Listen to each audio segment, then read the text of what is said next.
നമ്മളെവിടെ ഏത് ഓഫീസിൽ ചെന്നാലും ഇപ്പോൾ ആദ്യം ചോദിക്കുന്ന ചോദ്യമാണ് ആധാർ കാർഡ് ഉണ്ടോ അല്ലെങ്കിൽ ആധാർ നമ്പർ ഉണ്ടോ. ഇതുപോലെ തന്നെ നമ്മുടെ വിദ്യാർത്ഥികൾക്കും ഈ ആധാർ കാർഡ് പോലെ തന്നെ ഇമ്പോർട്ടൻ്റ് ആയിട്ടുള്ള വേറൊരു ഐഡിയ ഉള്ളതായിട്ട് നിങ്ങൾക്കറിയാമോ?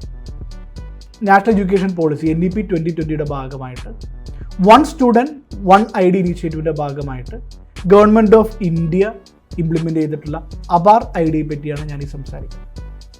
ആധാറിനെ പോലെ തന്നെ 12 അക്കമുള്ള യുണീക്ക് ID ആണിത്. ഒരു കുട്ടിയുടെ 1ാം ക്ലാസ് മുതൽ ഹയർ എഡ്യൂക്കേഷൻ ഏത് തലം വരെയുള്ള എല്ലാ കാര്യങ്ങളും ഈ ഒരു IDയിലൂടെ നമുക്കറിയാൻ പറ്റും.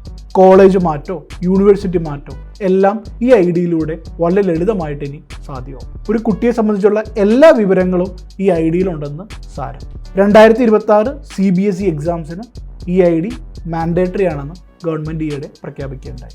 നമ്മുടെ ഏത് വിദ്യാഭ്യാസ സ്ഥാപനത്തിലാണോ നമ്മൾ പഠിക്കുന്നത്, ഈ സ്ഥാപനങ്ങളുടെ ഭാഗമായിട്ട് തന്നെ ഈ ആധാർ ID നമുക്ക് ലഭിക്കുന്നതാണ്.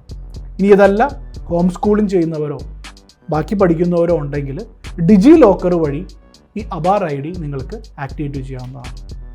യൂണിവേഴ്സിറ്റി മാറാനോ കോളേജ് മാറാനോ ബാക്കി പഠന ആവശ്യങ്ങൾക്കെല്ലാം ഈ ID ഇനി മാൻഡേറ്ററി ആണ് താനും.